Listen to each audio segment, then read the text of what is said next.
नमस्कार, मैं दिव्यांगा प्रसाद कक्षा 9वीं की छात्रा government model senior secondary school Aberdeen Bazaar South Andaman से आज आपके समक्ष एक नाटक प्रस्तुत करने जा रही हूँ फीमेल कैटेगरी।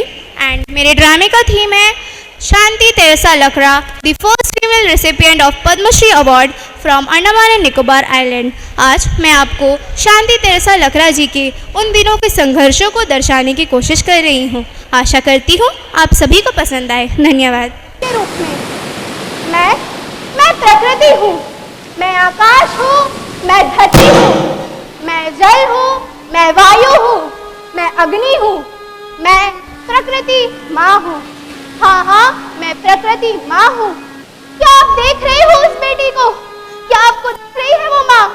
हाँ, मुझे दिख रही है वो माँ जो अपने बेटे को अपने आंचल में सुला रही है। लल्ला लल्ला लोरी, दूध की कटोरी, दूध में बताशा, मुन्ना करे तमाशा। सो जा मेरे राजा बेटे, सो जा। हे प्रभु, आपने मुझे ये कैसी धर्म संकट में डाल दिया है। एक तरफ मेरा ये दूध पीता बच्चा परिवार, और दूसरी ही तरफ वे सरल और निर्दोष मेरे ओंगी भाई बहन। मैं कहाँ जाऊं प्रभु? मैं यहाँ जाऊं या यहाँ जाऊं? मैं किन लोगों की सेवा करूं प्रभु? मुझे कुछ समझ नहीं आ रहा है प्रभु, मुझे कुछ समझ नहीं आ रहा है। आप मेरा मार्गदर्शन करें प्रभु, आप मेरा मार्गदर्शन करें। शांति, तुमने अपने लोगों की सेवा करने के लिए इस पेशे को चुना है। अब तुम पीछे क्यों हट रही हो, जबकि तुम्हें वास्तव में इन्हीं लोगों की आवश्यकता है। और तुम तो जानती ही हो ना कि सेवा ही मनुष्य का परम धर्म है। हाँ प्रभु, आपने सही कहा है, सेवा ही मनुष्य का परम धर्म है। मैं जरूर जाऊंगी, मैं उन लोगों के पास जाऊंगी, उन लोगों की सेवा करूंगी। मेरे अपने ओंगी भाई बहनों की मैं रक्षा करूंगी और उन लोगों को हर हाल में बचाऊंगी। पर मैं अपने बेटे को कहाँ छोड़कर जाऊंगी?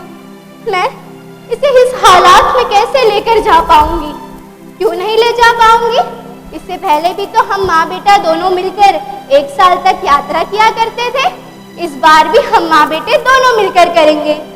पर उस समय हालात थोड़े ठीक थे, अभी बहुत ही जटिल हो गया है। मैं इन सारी मुश्किल परिस्थितियों का कैसे सामना कर पाऊंगी? क्यों नहीं कर पाऊंगी? माँ बेटा दोनों मिलकर उन लोगों की रक्षा करेंगे। तुम्हारा क्या कहना है मेरे छोटे सैनिक? चलो अब तुम सो जाओ। आज 26 दिसंबर है, कल 27 दिसंबर। नहीं करूंगी, मैं उन लोगों के पास जाऊंगी और उन लोगों की रक्षा करूंगी। तो मेरे बच्चे, अब तुम थोड़ी देर सो जाओ।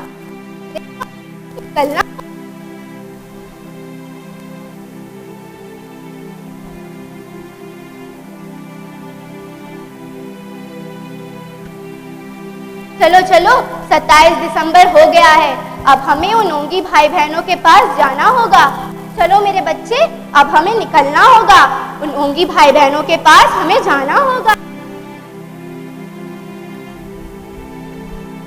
अरे ये क्या है? हमारे पुराने रास्ते को तो सुनामी बहा ले गया है। अब हमें वही बरसों पुराने वाले लोको गाड़ी वाले रास्ते से जाना होगा। इसी तरह फिर हमने अपना यात्रा तय किया। ट्रैक्टर के जरिए हम 22 किलोमीटर पर उन ओंगी आदिम जनजातियों के पास गए। चलो मेरे बच्चे, अब हम यहाँ पर पहुँच गए हैं। अब तुम थोड़ी देर आराम कर लो। और फिर इसी के साथ हमारा यहीं पर 3 महीना बीता। कभी उन ओंगी बहनों के शिशुओं को जन्म करवाना, तो कभी उन ओंगी भाइयों के छोटों पर बरम पट्टी लगवाना। इसी तरह मैं उन लोगों की सेवा करती रही, कभी इसके घर तो कभी उसके घर।